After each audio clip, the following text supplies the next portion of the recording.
My name is Cecilia Mundy, and this is my performance, Breaking the Barriers of Flooding, the 1937 Flood and the Tell City Floodwall. Welcome to Tell City, Indiana. Let me show you around our beautiful riverfront. Here's a river where many people here go boating. Here's our bike trail. Over there is Sunset Park. If you look over here at our floodwall, you'll see our murals that show how our town was long ago. Does the river flood, you ask? Oh, often, but it doesn't bother us all that much. Our floodwall keeps us nice and safe from all the floodwaters. Has the river ever flooded the town? Oh yes, quite often for the building of their floodwall. The constant flooding of the Ohio River built many barriers to growth and prosperity to the town's along its banks. In 1937, a flood larger than any other that had ever occurred in this area before occurred, causing millions of dollars worth of damage and costing many lives. In Tell City, Indiana, this flood caused over $800,000 worth of damage, and damaged some industries so severely that they never recovered. Shortly after the end of the 1937 flood, steps began in the construction of a flood wall, a construction that single-handedly broke the barriers the floods created to growth and prosperity, allowing the prosperous town you see today. You want to hear more about it? Well, I can tell you I've heard about it, but why don't I take you to someone who was there? This is Doc Kestner. She was there during the flood and will tell you all about it.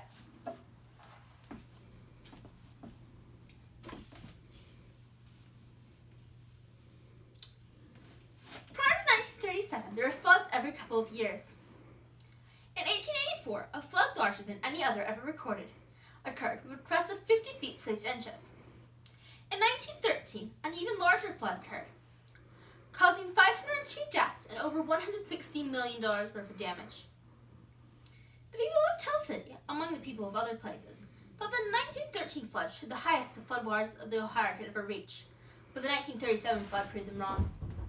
What we remember most about the flood was water everywhere. We lived down in the country and were not hit by the flood, but I had some cousins who lived in town, and my grandparents had to move out to my house because of the flood. The flood water had gone to people's houses and they had to leave. The people rolled about on the streets trying to help save the people who had stayed in their homes too long. They had to boat in through the doors and windows to rescue the people. The flood waters were so high. The night of the 22nd and 23rd of January, the power and water were shut off. The newspaper, in their last issue before their office was flooded, warned everyone to stock up on water before that happened. Our new post office was flooded. We all thought it would stay dry since it was about 6 feet off the ground, but the water went right up the steps and right into the post office. All the businesses and factories put their stock above the water. But when the water rose above the 1913 flood level, they had to move them up even higher. The local legion helped the Red Cross distribute supplies to the needy from a supply base in the basement of St. Paul's. At the crest, the water had reached 53.974 feet above flood level. At the corner of Main and Jefferson, it reached 2 feet 10 inches. At Warren's drugstore, it had reached 5 feet 5 inches. And at Main and Washington, it even reached 8 feet 5 inches. It took weeks, or possibly a month, to clean up all the water the flood left behind. All the mud the flood left behind. Tell City was not the only town in Perry County to be affected by the flood. Cannelton and Derby closed all their schools due to the high water. Cannelton's were closed for almost 5 weeks. The roads to Dexter, Rome, and Magnet were all flooded. In spite of the flood, people kept living their lives, just in a slightly different way. My grandmother died and was buried during the flood, but there was also a baby born in his house during the flood. At another home, there was an emergency operation that took place. Both these necessitated the doctor rowing out to the house in question. The Cannelton Baptists continued having their services, even though the church was blocked off by the floodwaters. The pastor just rowed out to whichever parishioner was holding the service that day. In Evansville, Indiana, and Louisville, Kentucky, the flood also left its mark. In Evansville, Indiana, there was 10,500 who were evacuated to schoolhouses, boxcars, and Red Cross stations. 2/3 of the city was covered, floodwaters reaching sometimes 60 or 70 feet above flood level. Temporary power lines had to be put up to reach the Red Cross stations and hospitals. Louisville was even worse off. 175,000 evacuated. Scores of unidentified bodies were buried in mass graves. Water was brought in milk cans, but there was only enough for drinking. The Ohio River had flooded from Point Pleasant, West Virginia, to Mississippi at Cairo, Illinois. Over 1 million were homeless, as well as 385 dead. Indiana had fared better than most states. Not a single person in all of Indiana had died of drowning. Volunteers from all of Indiana helped the flood victims. Many of the flood evacuees stayed at the 4-H State Fairgrounds.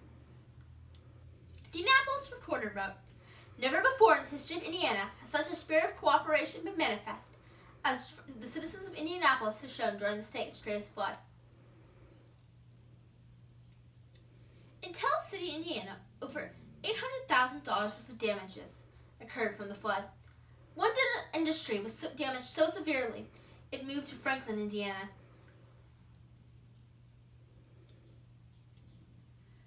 The year before, President Franklin Roosevelt had suggested that the U.S.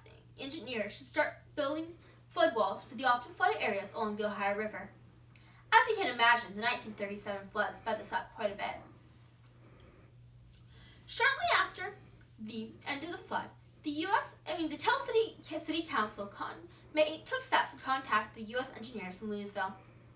The U.S. government agreed to pay for the building of the wall if the city provided the land.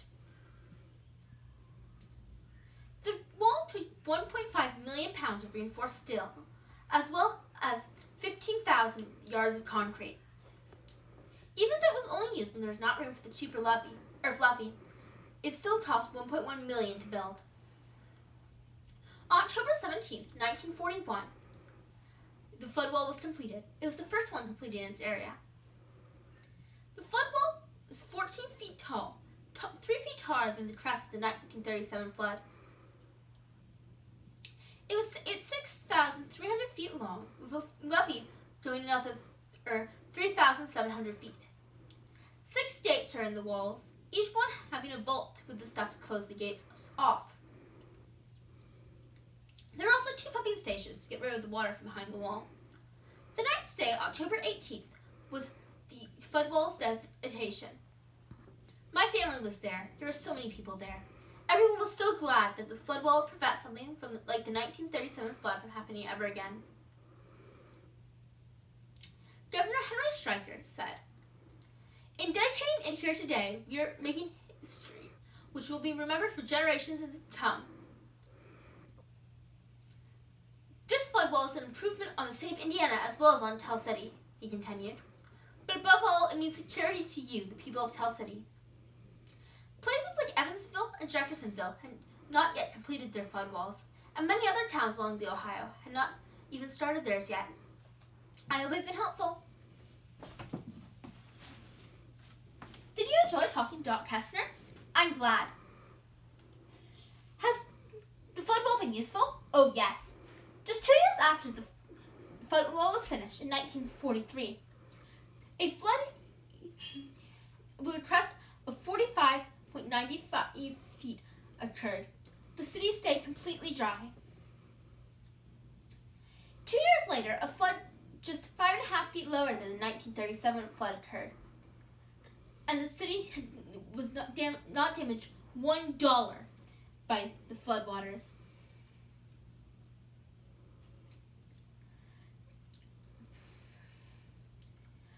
Our flood in 1997 and again in 2018, the large floods occurred, which would have left our city several feet underwater if it had not been for our flood wall. Thanks to our flood wall, Tell City is now the prosperous town you see today, just like how the flood walls of places like Hamilton, Evansville, and Louisville helped them grow and prosper as well. So hats off to flood walls, the barriers to waters that broke the barriers of floods created to prosperity.